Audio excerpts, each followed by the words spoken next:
नमस्कार दोस्तों, डेट है आज की 10 दिसंबर 2021 और स्वागत है आपका एडिटोरियल डिस्कशन में। आज देखो, हिंदू में ज़्यादा अच्छे आर्टिकल्स हैं नहीं। कोविड से संबंधित आर्टिकल्स, राजनीति से संबंधित आर्टिकल्स, ऐसे आर्टिकल्स हैं। लेकिन एक दो जो इम्पोर्टेंट आर्टिकल्स हैं, जैसे जनरल विपिन रावत की दुखद डेथ से संबंधित, वो हम डिस्कस करेंगे। बाकी देखो, आपको याद हो तो परसों हमारी डिस्कशन थोड़ी बाकी रह गई थी। मीडिएशन से संबंधित एक बहुत अच्छा आर्टिकल था जो हमें दूसरे पार्ट में डिस्कस करना था, लेकिन ऑफ कोर्स मेरी गलती है, हम नहीं कर पाए थे। तो आज हम वो परसों के जो बचे हुए आर्टिकल्स हैं इस डिस्कशन में शामिल कर लेंगे, और इलेक्ट्रिक व्हीकल्स से अलग से एक आर्टिकल है लाइव मिंट का, वो हम डिस्कस करेंगे। ये आज का कोट है इमैनुअल कांट का। कानून में तो देखो, वो पर्सन गिल्टी है, आरोपी है, अपराधी है जिसने दूसरों के राइट्स को वायलेट किया हो। लेकिन एथिक्स में अगर आप दूसरों के राइट्स को वायलेट करने के बारे में सोचते भी हो तो आप गिल्टी हो, आप आरोपी हो, आप अपराधी हो। तो ये फ़र्क है। काफ़ी बार यूपीएससी लॉ और एथिक्स में डिफरेंस से संबंधित क्वेश्चन पूछ लेती है, तो उस समय इस प्रकार के कोट्स का इस्तेमाल किया जा सकता है। चलिए डिस्कशन स्टार्ट करते हैं। फर्स्ट इंपॉर्टेंट आर्टिकल मीडिएशन से संबंधित है। आप जीएस पेपर सेकंड के इस टॉपिक से आर्टिकल को रिलेट कर सकते हो। देखो, ये जो मीडिएशन टर्म है ना, सिंपल है, आसान है, आपको इसका मतलब पता होगा। फिर भी एग्जाम्पल के साथ ब्रीफ में बता देता हूँ। मान लीजिए कोई पर्सन है सोनू राजेंद्र नगर में रह रहा है, आईएएस की तैयारी कर रहा है, किराए पर रहता है सोनू। मकान मालिक के साथ रेंट को लेकर डिस्प्यूट हो जाता है। अब देखो, एक सॉल्यूशन तो सोनू के पास ये है कि कोर्ट में केस फाइल करे, लेकिन सोनू को तैयारी करनी है। वो नहीं चाहता कि कोर्ट में केस फाइल किया जाए, इतना समय लगे, इतना पैसा बर्बाद हो, इतनी एनर्जी इन्वेस्ट हो, मेरा फोकस डाइवर्ट हो। मकान मालिक भी ये नहीं चाहता। तो सोनू और मकान मालिक किसी थर्ड इंडिविजुअल के पास जाते हैं दोनों मिलके, और उसको बोलते हैं कि भैया आप हमारा समझौता करवा दो। जो तीसरा इंडिविजुअल है ना, वो न्यूट्रल है, वो सोनू और मकान मालिक के बीच में समझौता करवा देता है जो दोनों को मंजूर होता है। तो तीसरा जो थर्ड न्यूट्रल पर्सन है ना, जिसने सोनू और मकान मालिक के बीच में समझौता करवाया, वो है मीडिएटर, और उसने जो करवाया है वो है मीडिएशन। सिंपल टर्म है, ये टेक्निकल डेफिनेशन है जो आप आंसर्स में लिख सकते हो। मीडिएशन एक प्रकार का अल्टरनेटिव डिस्प्यूट रेजोल्यूशन है, जिसमें जो इन्वॉल्व्ड पार्टीज हैं जिनके बीच में डिस्प्यूट होता है, सोनू एंड मकान मालिक, वो न्यूट्रल थर्ड पार्टी के पास जाते हैं जो कि उनकी हेल्प करता है किसी सेटलमेंट पर राजी होने में। मीडिएशन देखो, सामान्यतः नॉन बाइंडिंग होता है, मतलब मीडिएटर ने जो समझौता करवाया ना, मर्जी है सोनू और मकान मालिक उसे माने या फिर ना माने। लेकिन कई बार ऐसा भी हो सकता है कि मीडिएशन में पहले से दोनों पार्टीज राजी हो जाएं कि जो भी हमारे बीच में मीडिएशन होगी वो बाइंडिंग होगी, उसे हमें दोनों को मानना होगा। तो सामान्यतः नॉन बाइंडिंग होता है, लेकिन दोनों पार्टीज पहले से सोच लें तो वो बाइंडिंग भी हो सकता है। देखो, मीडिएशन से ना बहुत सारे फायदे होते हैं। कोर्ट में अगर केस जाता है तो आज ऑलरेडी आपको पता है केसेस की पेंडेंसी कितनी ज़्यादा है। सोनू ने केस फाइल कर दिया, पता लग गया कि सोनू को आईएएस बने 8 साल हो गए, लेकिन रेंट का जो केस है अभी तक चल रहा है। समझ गए? टाइम बर्बाद होता है, पैसा जाता है, हरासमेंट होती है। तो मीडिएशन में जल्दी से अगर केस सोल्व हो जाता है, एग्रीमेंट हो जाता है, तो सबको फायदा है ना, सबके लिए विन विन सिचुएशन है। कोर्ट के लिए विन विन सिचुएशन है कि और केस नहीं बढ़े, सरकार के लिए विन विन सिचुएशन है, जो इन्वॉल्व्ड पार्टीज हैं जिनके बीच में डिस्प्यूट हैं उनके लिए विन विन सिचुएशन है। तो इसीलिए सरकार मीडिएशन समेत अल्टरनेटिव डिस्प्यूट रेजोल्यूशन में दूसरे भी जो मैकेनिज्म्स हैं ना, जैसे आर्बिट्रेशन, उनको सरकार प्रमोट करती है। लेकिन इस आर्टिकल में फोकस मीडिएशन पर है। सरकार ना मीडिएशन के लिए अब एक बिल लाने वाली है पार्लियामेंट में, क्योंकि मीडिएशन ना अब काफ़ी ज़्यादा जरूरी भी हो गया है और इसको रेगुलेट करना भी जरूरी है। तो इसलिए सरकार चाहती है कि मीडिएशन एक तरीके से होना चाहिए, इसको हमें प्रमोट करना चाहिए।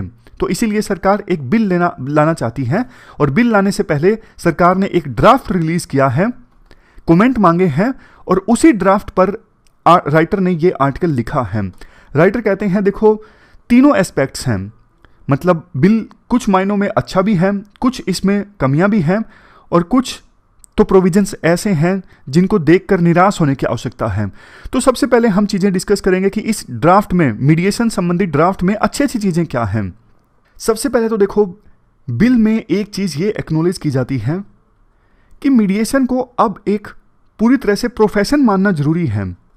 जैसे आपको एग्जांपल देता हूं, सोनू और मकान मालिक के बीच में विवाद हुआ ना, वो जिस थर्ड पार्टी न्यूट्रल पर्सन के पास जाते हैं, ऐसा नहीं कि वो अपनी किराना की दुकान कर रहा है और सोनू जाके बोलता है कि भैया आपके पास थोड़ा सा टाइम हो तो मीडिएशन करवा दो, ऐसा नहीं।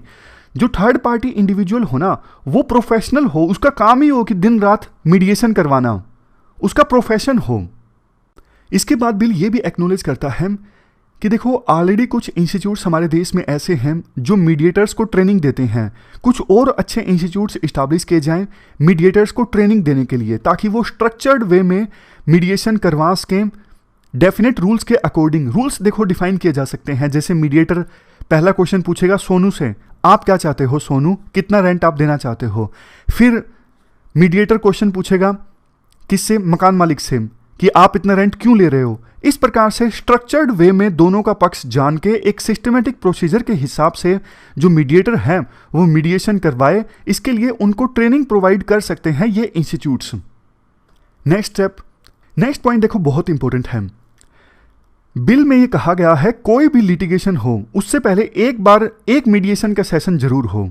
मान लीजिए आप कोई भी केस फाइल करना चाहते हो, जैसे अभी एक्स्ट्रा अटेम्प्ट्स के लिए कुछ जो स्टूडेंट्स हैं वो अपना प्रोटेस्ट कर रहे हैं, वो कोर्ट में जाना चाहते हैं, तो मान लीजिए लिटिगेशन फाइल करने से पहले एक सेशन उनका मीडिएशन का जरूर होना ही चाहिए। मतलब वो थर्ड पार्टी इंडिविजुअल के पास जाएं, दोनों पार्टीज, जिसमें मीडिएटर जो है वो एक्सप्लेन करेगा कि मीडिएशन के भैया ये फायदे हैं, ऐसे मीडिएशन होगा।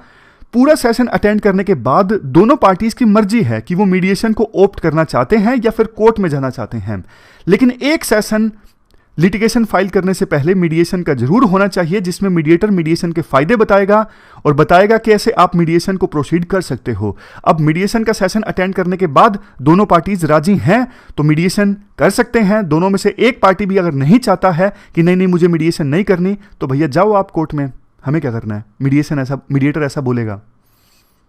इसके बाद देखो ये भी इंपॉर्टेंट पॉइंट है, कई बार ऐसी दिक्कत आती है, मान लीजिए जो डिस्प्यूटेड पार्टीज है ना, दो पार्टीज के बीच में विवाद है, सोनू और मकान मालिक। अब सोनू को धमकी देता है मकान मालिक, मीडिएशन का सेशन दोनों के बीच में चल रहे हैं, लेकिन इसी बीच मकान मालिक सोनू को धमकी दे देता है कि मेरा रूम खाली कर दो। तो फिर मीडिएशन के सेशंस के बीच में ही सोनू कोर्ट में जा सकता है स्टे लेने के लिए कि देखो मीडिएशन का सेशन चल रहा है और ये हमें निकाल रहा है, तो प्लीज ग्रांट मी स्टे। तो कोर्ट स्टे लगा सकती है। स्टे लगने के बाद में सोनू और मकान मालिक मीडिएशन के सेशन फिर से भी स्टार्ट कर सकते हैं, रिज्यूम कर सकते हैं। तो मतलब क्या हुआ, इंटरिम ऑर्डर हासिल करने के लिए कोई भी पार्टी कोर्ट में जा सकती है और बाद में फिर से मीडिएशन के जो सेशन है वो रिज्यूम कर सकती है। Next point, online dispute resolution की बात भी बोली गई है बिल में, क्योंकि कोविड-19 के बाद तो देखो ऑनलाइन काफ़ी ज़्यादा जो लिटिगेशंस हैं उनकी सुनवाई होने लगी है, तो मीडिएशन भी ऑनलाइन हो सकता है, इसको एक्नॉलेज किया गया है बिल में। नेक्स्ट पॉइंट देखो, ये ध्यान से सुनिएगा, जो ये सिंगापुर कन्वेंशन ऑन मीडिएशन है ना, ये देखो इंटरनेशनल कन्वेंशन है मीडिएशन से संबंधित और इंडिया भी इसका सिग्नेटरी है। अब बिल में यह कहा गया है कि सिंगापुर कन्वेंशन ऑन मीडिएशन के तहत विभिन्न कंट्रीज की पार्टीज के बीच जो मीडिएशन हुआ है ना, वो इंडिया में भी लागू होगा। अब मैं आपको एग्जांपल देता हूं जल्दी से। मान लीजिए सिंगापुर की कोई कंपनी है और इंडिया में आके उसने एक्ट किया, किसी चीज़ को लेकर विवाद हो गया, तो सिंगापुर कन्वेंशन और मीडिएशन के तहत सिंगापुर की कंपनी और इंडिया की कंपनी के बीच कॉमर्शियल सेटलमेंट हुआ, मतलब मीडिएशन हुआ, तो वो मीडिएशन इंडिया में भी लागू होगा, इंडिया में भी इन्फोर्स होगा। तो ये तो देखो अभी तक सारी हमने अच्छी अच्छी चीज़ें डिस्कस की। अब ड्राफ्ट का यानी मीडिएशन संबंधित बिल का क्रिटिसिज्म राइटर डिस्कस करते हैं। सबसे पहली बात वो बोलते हैं, सरकार के द्वारा ये सोचा गया है बिल जो है वो इंडिया को मीडिएशन के क्षेत्र में एक हब बनाएगा, मतलब हब फॉर इंटरनेशनल मीडिएशन बनाएगा ये बिल। लेकिन एग्जैक्टली उल्टा हो सकता है। अब आपके मन में आएगा ऐसा क्यों, अभी तक तो सारा अच्छा ही डिस्कस किया, उल्टा क्यों हो जाएगा। बिल में देखो एक बात ये बोली गई है कि अगर जो इंटरनेशनल मीडिएशन है जब इंडिया में कंडक्ट की जाएगी, इंटरनेशनल मीडिएशन मतलब जिसमें फॉरेन पार्टीज इन्वॉल्व हों, अगर वो मीडिएशन इंडिया में कंडक्ट होगी ना तो उसे डोमेस्टिक मीडिएशन माना जाएगा। फिर से बोलता हूं, अगर इंटरनेशनल मीडिएशन मतलब जिसमें फॉरेन पार्टीज इन्वॉल्व हों, वो अगर इंडिया में कंडक्ट होगी तो उसे माना जाएगा कि ये डोमेस्टिक मीडिएशन है। जबकि देखो, डोमेस्टिक मीडिएशन जो होती है ना इंडिया में, उसे जजमेंट माना जाता है, कोर्ट का ऑर्डर माना जाता है। तो फिर आपको लगा होगा क्या दिक्कत है, कोर्ट का ऑर्डर माना जाता है। दिक्कत देखो ये है, सिंगापुर कन्वेंशन में ना ये बोला गया है कि ये कन्वेंशन उन पर लागू नहीं होती जो ऑलरेडी कोर्ट की जजमेंट्स हैं। जजमेंट्स पर सिंगापुर कन्वेंशन लागू नहीं होती, ऐसा सिंगापुर कन्वेंशन में बोला गया है। जबकि इंटरनेशनल मीडिएशन अगर इंडिया में कंडक्ट होगा तो उसे डोमेस्टिक मीडिएशन माना जाएगा। डोमेस्टिक मीडिएशन मतलब कोर्ट का जजमेंट, यानी उन मीडिएशन पर फिर सिंगापुर कन्वेंशन लागू नहीं होगी। सिंगापुर कन्वेंशन लागू नहीं होगी तो फिर मतलब वो मीडिएशन जो इंडिया में हुआ है वो विभिन्न देशों में लागू नहीं होगा। तो फिर कौन आएगा इंडिया में मीडिएशन करवाने के लिए जब वो विभिन्न देशों में लागू होगा ही नहीं। तो ये लूप होल है जो ड्राफ्ट में छूटा हुआ है, जिसे एड्रेस करना जरूरी है। अगर ये लूप होल नहीं एड्रेस किया गया तो फिर इंडिया हब नहीं बनेगा, यहां पे ईज ऑफ डूइंग बिजनेस नहीं प्रमोट होगा। तो आप इसे अभी एड्रेस कर दो, जो बिल पार्लियामेंट में फाइनली प्रेजेंट किया जाए उसमें ऐसा कोई प्रोविजन ना हो कि डोमेस्टिक मीडिएशन माना जाएगा इंटरनेशनल मीडिएशन जो इंडिया में कंडक्ट होगा। दूसरी खराब चीज राइटर ये बोलते हैं बिल के बारे में, देखो इस पूरी मीडिएशन संबंधित स्फीयर को गवर्न किया जाएगा एक काउंसिल के द्वारा। काउंसिल में 3 मेंबर होंगे, रिटायर्ड सीनियर जज होंगे, पर्सन जिसको अल्टरनेटिव डिस्प्यूट रेजोल्यूशन का एक्सपीरियंस होगा, और एक एकेडमिक जिसने अल्टरनेटिव रेजोल्यूशन को कवर करवाया हो, जिसने इसके बारे में पढ़ाया हो। ये 3 मेंबर होंगे इस काउंसिल में। ये जो काउंसिल होगी ना, बहुत पावरफुल बॉडी होगी जो मीडिएशन संबंधित चीज़ों को रेगुलेट करेगी, सर्टिफाई करेगी, मान्यता देगी, प्लान बनाएगी, गवर्न करेगी। लेकिन राइटर कहते हैं दुख की बात यह है कि इसमें एक भी मीडिएटर नहीं है। अल्टरनेट डिस्प्यूट रेजोल्यूशन में तो काफ़ी सारी चीज़ें आती हैं, जैसे आर्बिट्रेशन आता है, रिकॉन्सिलिएशन आता है, मीडिएशन भी आता है। तो कोई जरूरी नहीं ना जिसने एडीआर के बारे में पढ़ाया हो वो मीडिएशन का एक्सपर्ट हो। तो ये राइटर बोलना चाहते हैं इसमें एक्चुअल में वो पर्सन नहीं है जिसने मीडिएशन करवाया हो। मीडिएशन के बारे में पढ़ाना अलग चीज़ है, मीडिएशन करवाना अलग चीज़ है। आपको लगा होगा ये दूसरे नंबर का पर्सन तो वही है ना, a person with experience of ADR.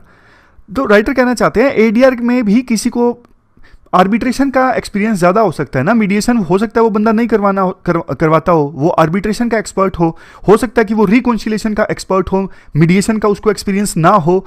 तो कुल मिला के काउंसिल ऐसी हो सकती है जिसमें मीडिएशन करवाने वाला बंदा हो ही ना। तो फिर कैसे ये काउंसिल अच्छे से रेगुलेट करवाएगी मीडिएशन संबंधित चीज़ों को, ये ब्यूरोक्रेटिक बॉडी बन के रह जाएगी। नेक्स्ट कमी बिल में ये है, देखो डिस्प्यूट रेजोल्यूशन का फील्ड है, जुडिशरी का डोमेन है, लेकिन बावजूद इसके chief justice of India picture में है ही नहीं। मतलब काउंसिल संबंधित मेंबर्स को जब अपॉइंट करने की बारी आएगी ना तो उसमें सीजीआई का कोई रोल नहीं होगा, चीफ जस्टिस ऑफ इंडिया का कोई रोल नहीं होगा। जबकि डिस्प्यूट रेजोल्यूशन जो है वो एक जुडिशियल डोमेन है, ये भी एक कमी है। नेक्स्ट कमी ये है बिल में, बहुत सारे ऐसे डिस्प्यूट्स हैं जिनको मीडिएट नहीं करवाया जा सकता, जैसे फ्रॉड है। राइटर कहते हैं देखो फ्रॉड ना बहुत बार जब 2 पार्टीज के बीच में डिस्प्यूट होता है ना, ए और बी, सोनू और मकान मालिक, वो ना बढ़ा चढ़ा के आरोप लगा देते हैं कि इसने मेरे साथ फ्रॉड किया, जबकि फ्रॉड एक्चुअल में हुआ नहीं होता है। बाद में दोनों पार्टीज किसी एग्रीमेंट पे राजी हो जाती हैं कि हाँ फ्रॉड नहीं हुआ है, मान लेते हैं ये डिस्प्यूट। बढ़ा चढ़ा के आरोप लगाने की आदत होती है विवाद जब भी पैदा होता है, लेकिन फ्रॉड का आरोप लगा दिया तो मतलब उस डिस्प्यूट का मीडिएशन नहीं हो सकता। ऐसे ही ना एक लंबी लिस्ट है कि कौन कौन से इश्यूज का मीडिएशन नहीं हो सकता, जैसे माइनर्स और पर्सन्स ऑफ अनसाउंड माइंड। जब ये पार्टी में इन्वॉल्व होंगे ना, कोई भी एक पार्टी में माइनर होगा या फिर पर्सन ऑफ अनसाउंड माइंड होगा, तो लॉ कहता है कि कोर्ट ऑर्डर पास कर सकते हैं इनको प्रोटेक्ट करने के लिए, तो इनका भी मीडिएशन नहीं हो सकता। ये लंबी लिस्ट है। तो राइटर कहते हैं इतनी सारी चीज़ें तो आपने छोड़ ही दी। जैसे टेलीकॉम का एग्जाम्पल ले लीजिए, जो मैन्युफैक्चरर और सर्विस प्रोवाइडर हैं, कंज्यूमर हैं, क्यों नहीं वो आपस में एक दूसरे से बात करके इश्यूज को रिजोल्व कर लें।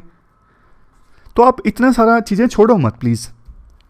अब लास्ट में राइटर अपने कंक्लूडिंग रिमार्क्स देते हैं। राइटर कहते हैं हम सब मिलके क्यों ना मीडिएशन बिल को अच्छा बना दें। अभी सरकार ने हमसे कमेंट्स मांगे हैं, क्यों ना सभी स्टेक होल्डर्स एक साथ आएँ एक अच्छा मीडिएशन संबंधित एक्ट बनाने के लिए। क्यों ना मीडिएटर लॉयर्स, जजेस अपना दिमाग लगाएं और एक अच्छा कमेंट, अच्छे सजेशंस दें सरकार को, और सरकार भी उन सजेशंस को ले बिल में सुधार लाने के लिए। कुल मिलाकर राइटर बोलते हैं हमें देखो एक अच्छा एक्ट बनाना है मीडिएशन संबंधित, और इसके लिए और डिस्कशन की आवश्यकता है तो वो होने दो। जल्दबाजी में पार्लियामेंट में ये मीडिएशन संबंधित बिल आप ना पास करो, और एक अच्छा एक्ट हमें बनाना है, यही उनकी सोच है। तो ये पूरा आर्टिकल हमने डिस्कस किया मीडिएशन संबंधित। चलते हैं आगे। इसके बाद नेक्स्ट आर्टिकल इलेक्ट्रिक व्हीकल्स से संबंधित है। आप जीएस पेपर 3 के इंफ्रास्ट्रक्चर और एनर्जी टॉपिक से इस आर्टिकल को रिलेट कर सकते हो। क्या कंटेक्स्ट है? देखो इंडिया, कंटेक्स्ट नहीं है, इंट्रोडक्शन है आर्टिकल में। इंडिया देखो अभी कार मार्केट के मामले में 5th लार्जेस्ट मार्केट है, और पोटेंशियल ये है नियर फ्यूचर में इंडिया तीसरे नंबर की सबसे बड़ी कार मार्केट बन सकती है, यानी टॉप 3 में इंडिया जल्द ही आ सकती है कार मार्केट की। अगर हम बात करें 2030 से पहले 40 करोड़ कस्टमर जो हैं वो मोबिलिटी सॉल्यूशन ढूंढने के फिराक में है। मोबिलिटी सॉल्यूशन मतलब कोई बाइक लेना चाहता है, कोई कार लेना चाहता है, तो मतलब कुछ ना कुछ व्हीकल लोग परचेज करना चाहते हैं। 2030 तक 40 करोड़ व्हीकल्स की बिक्री हो सकती है। But Paris climate change agreement ये कहता है कि विभिन्न देशों को एमिशंस कम करना है, और इंडिया ने भी देखो ये वादा कर लिया है कि 2070 से पहले India net zero carbon emission के स्टेटस को अचीव करेगा। मतलब जितना कार्बन इंडिया में एमिट होगा उतना ही एब्जॉर्ब होगा। ऐसी सिचुएशन इंडिया हासिल कर लेगा 2070 से पहले। अब देखो ये जो व्हीकल्स है ना, ये भी बहुत ज़्यादा डीजल से, पेट्रोल से चलने वाले व्हीकल्स ये काफ़ी एमिशन करते हैं। तो अब अगर हमें व्हीकल्स का एमिशन कम करना है ना, तो उसका एक सोल्यूशन है electric vehicles. Electric vehicles future mobility का सॉल्यूशन है।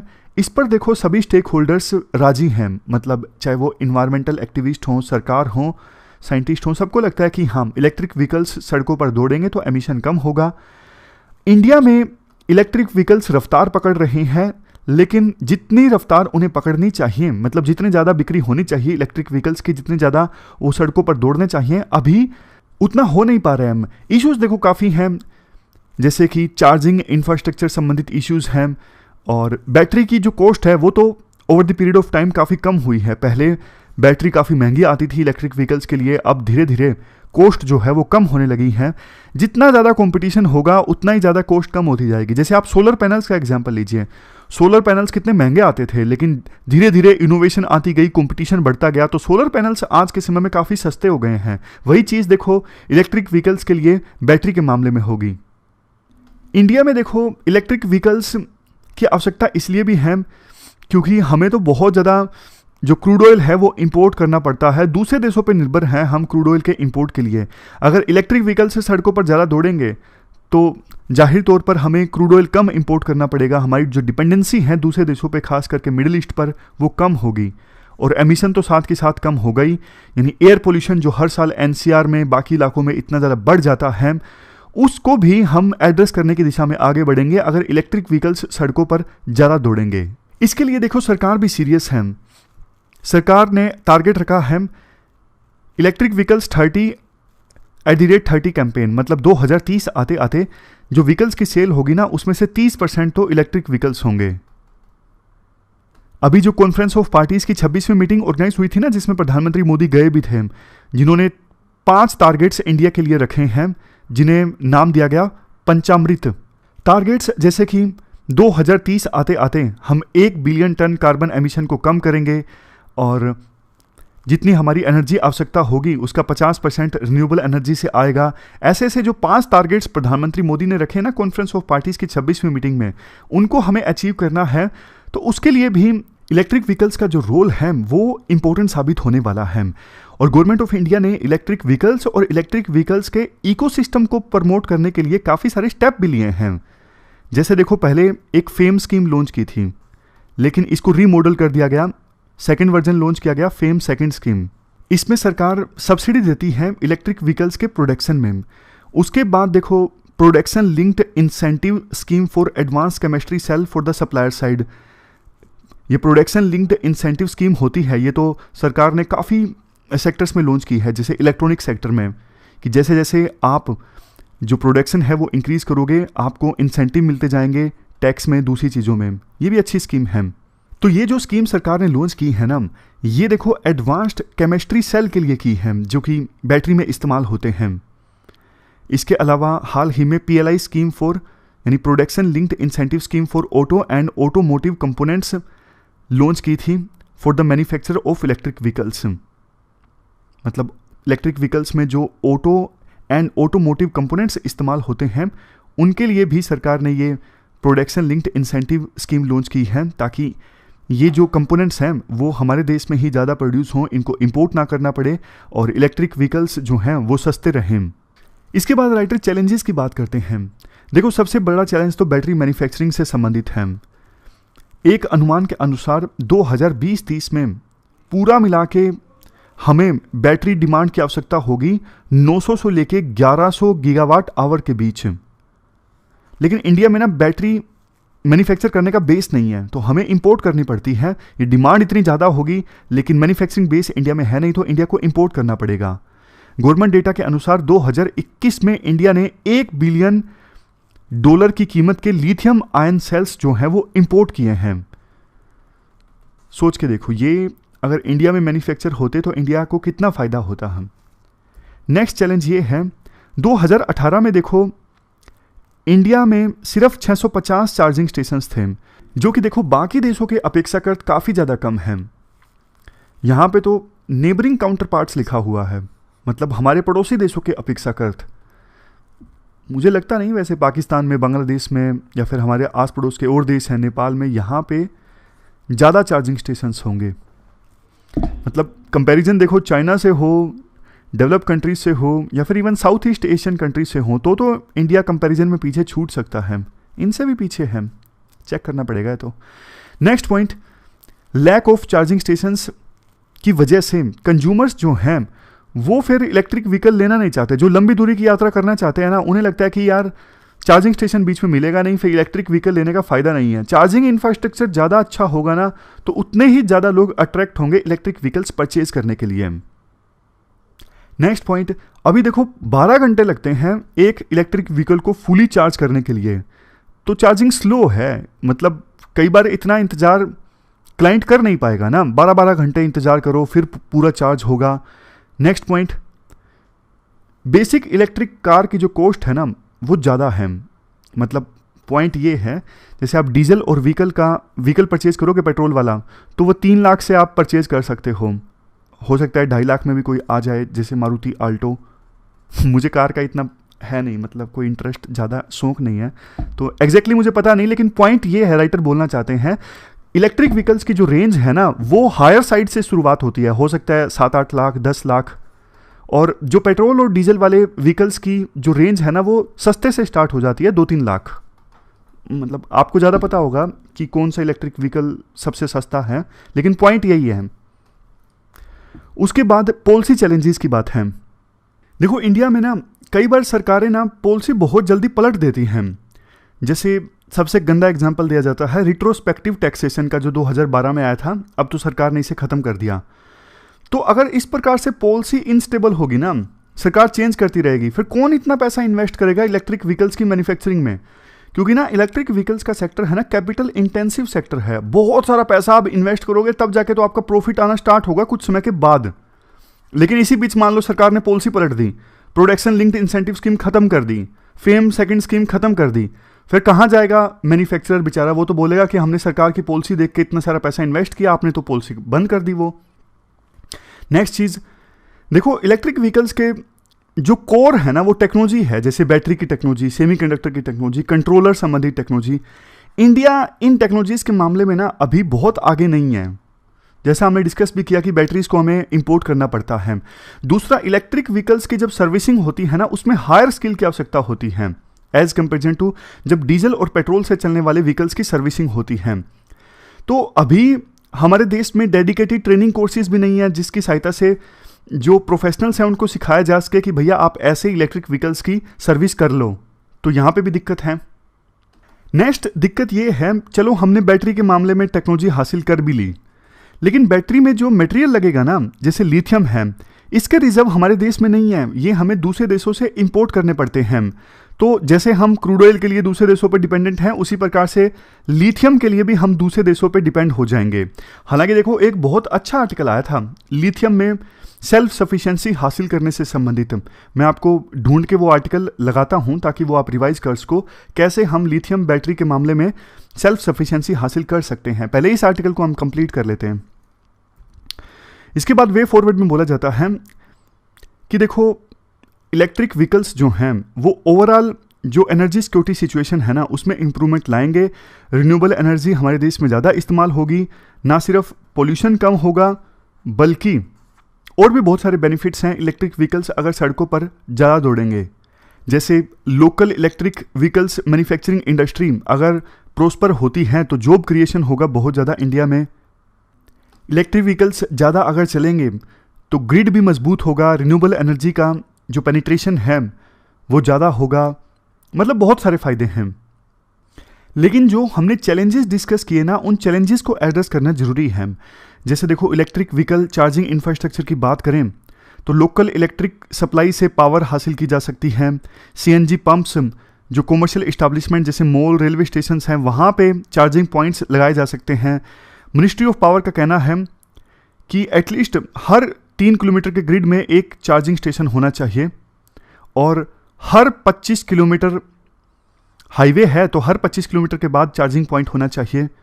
Ministry of housing and urban affairs ने मॉडल बिल्डिंग बाय लॉज 2016 के अंतर्गत ये कंपलसरी किया है कि पार्किंग स्पेस का जो 20% हिस्सा है, चाहे वो रेजिडेंशियल बिल्डिंग हो या फिर कमर्शियल बिल्डिंग हो, पार्किंग के लिए जो जगह रिजर्व बनानी जरूरी होती है ना आजकल की नई बिल्डिंग्स में, शहरों में, उसमें से 20% जगह पार्किंग की जगह में से आपको चार्जिंग फैसिलिटीज़ के लिए छोड़नी होगी। ऐसा कंपलसरी किया है ministry of housing urban affairs ने अपने मॉडल बिल्डिंग बाय लॉ 2016 के अंतर्गत। इसके बाद राइटर बोलते हैं कि आप देखो, इलेक्ट्रिक व्हीकल्स के मामले में और ज़्यादा R&D कीजिए ताकि ऐसी देसी टेक्नोलॉजीज़ को डेवलप किया जा सके जो इंडियन सिचुएशन के हिसाब से सही हैं। आप बाहर की टेक्नोलॉजीज़ को इंपोर्ट करोगे तो हो सकता है कि वो इंडियन संदर्भ में, इंडियन सिचुएशन के हिसाब से ठीक से काम ना करें। तो इसलिए जो इलेक्ट्रिक व्हीकल्स है ना, इसमें लोकल रिसर्च को प्रमोट करना भी जरूरी है।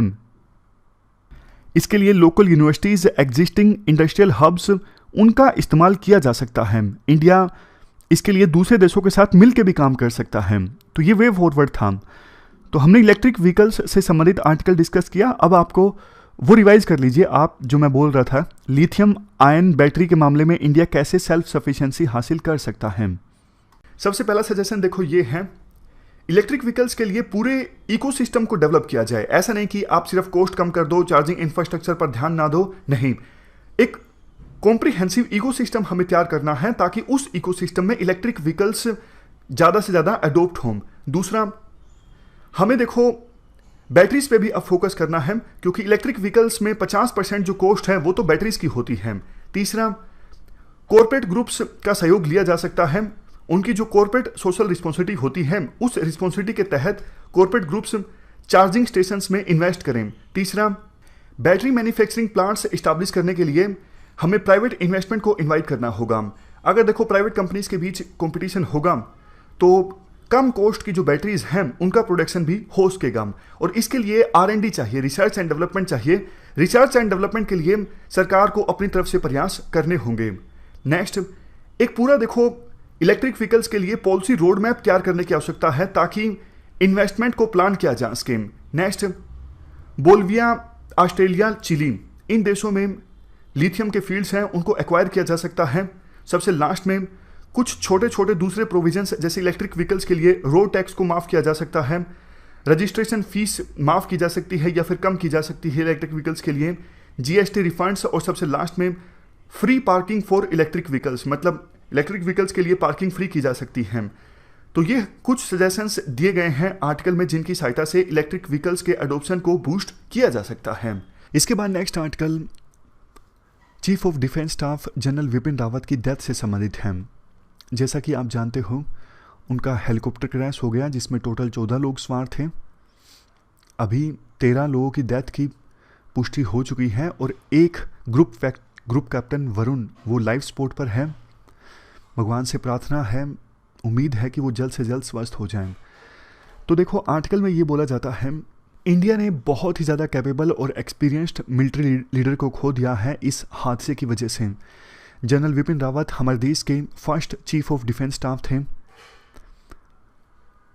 उनका हेलीकॉप्टर क्रैश कैसे हुआ, इसके लिए जो हमारे डिफेंस मिनिस्टर हैं राजनाथ सिंह, उन्होंने पार्लियामेंट में अनाउंस किया कि एक ट्राई सर्विस इंक्वायरी जो है वो गठित कर दी गई है, जिसको लीड करेंगे एयर मार्शल मानविंदर सिंह। देखो बात ये है कि ये जो हेलीकॉप्टर है ना MI-17V5 जो दुर्घटनाग्रस्त हुआ, ये सेफ माना जाता है। ये हमारे देश के टॉप मिलिट्री लीडर्स को एक स्थान से दूसरे स्थान पर ले जाने के लिए इसका इस्तेमाल होता है। इवन बहुत बार जो टॉप पॉलिटिशियंस हैं वो भी इस हेलीकॉप्टर का इस्तेमाल करते हैं। तो कैसे ये हेलीकॉप्टर दुर्घटनाग्रस्त हो गया, क्या ह्यूमन एरर है, ये तो जांच के बाद ही पता लगेगा। लेकिन चूंकि इसका इस्तेमाल रेगुलरली हमारे देश के VIPs करते रहते हैं, तो जितना जल्दी जांच कंप्लीट हो वो सही है, क्योंकि पता लग जाएगा कारणों का, ताकि फ्यूचर में इस प्रकार की कोई भी ट्रेजेडी ना हो, मतलब इस प्रकार की ट्रेजेडीज को अवॉइड किया जा सके। जनरल विपिन रावत ने देखो अपने चीफ ऑफ डिफेंस स्टाफ के तौर पर 2 साल कंप्लीट नहीं किए थे, उससे पहले ये हादसा हो गया। 31 दिसंबर 2019 को वो आर्मी चीफ के पोस्ट से रिटायर हुए थे और अगले ही दिन उन्होंने चीफ ऑफ डिफेंस स्टाफ की पोस्ट ज्वाइन कर ली थी। वो काफ़ी सारे रिफॉर्म्स पर काम कर रहे थे मिलिट्री में, जैसे थिएटर कमांड्स वो बनाना चाहते हैं। जैसे US में थिएटर कमांड्स है ना, जिसमें तीनों जो फोर्सेस हैं वो मिल के लड़ती हैं, तो इस प्रकार की वो थिएटर कमांड्स बनाना चाहते थे। और मिलिट्री में दूसरे भी काफ़ी सारे जो रिफॉर्म्स हैं उनको वो पुश कर रहे थे। देखो ये वो समय है जब चाइना एक तरफ एग्रेसिव है, लद्दाख में इंडिया और चाइना के बीच आपको पता है विवाद चल रहा है। पाकिस्तान के साथ तो हमेशा से हमारे रिश्ते खराब रहते हैं, बॉर्डर पर टेंशन्स रहती हैं। तो सरकार को देर नहीं करनी चाहिए, चीफ ऑफ डिफेंस स्टाफ की पोस्ट ज़्यादा समय तक खाली नहीं रहनी चाहिए, ये पॉइंट है राइटर का। वैसे देखो कारगिल वार के बाद जो कमेटी गठित हुई थी ना, उसने 2000 में ये कहा था कि चीफ ऑफ डिफेंस स्टाफ की पोस्ट होनी चाहिए। मतलब ग्रुप ऑफ मिनिस्टर्स ने ना काफ़ी सारी रिकमेंडेशंस दी थी कारगिल वार के बाद। तो ग्रुप ऑफ मिनिस्टर्स की एक रिकमेंडेशन ये थी कि चीफ ऑफ डिफेंस स्टाफ की पोस्ट क्रिएट होना जरूरी है, जो तीनों फोर्सेज में जॉइंटनेस लेके आए, सिंगल पॉइंट एडवाइज़र का काम करे जो सरकार को। तो लेकिन 20 साल के इंतजार के बाद अब जाके ये चीफ ऑफ डिफेंस स्टाफ की पोस्ट क्रिएट की गई थी, और दुर्भाग्यवश पहले ही chief of defence staff general Vipin Rawat की डेथ हो गई इस प्रकार से एक हेलीकॉप्टर हादसे में। तो सरकार जब देखो अगला चीफ ऑफ डिफेंस स्टाफ चुने तो सीनियरिटी का थोड़ा ख्याल रखे। अगर देखो सीनियरिटी का ख्याल नहीं रखा गया तो फिर मिल के काम करने में दिक्कत आएगी थोड़ा। ये इंश्योर करने के लिए कि तीनों जो सर्विस चीफ हैं और चीफ ऑफ डिफेंस स्टाफ हैं सब मिल के काम करें, तो चीफ ऑफ डिफेंस स्टाफ नियुक्त करते वक्त सरकार थोड़ा सीनियरिटी का ख्याल रखें, ऐसा राइटर का व्यू है, अपनी ओपिनियन है। तो ये हमने पूरा आर्टिकल डिस्कस किया जनरल विपिन रावत की दुखद डेथ से संबंधित। तो हमारी आज की इस डिस्कशन में इतना ही है। Thank you very much for discussion.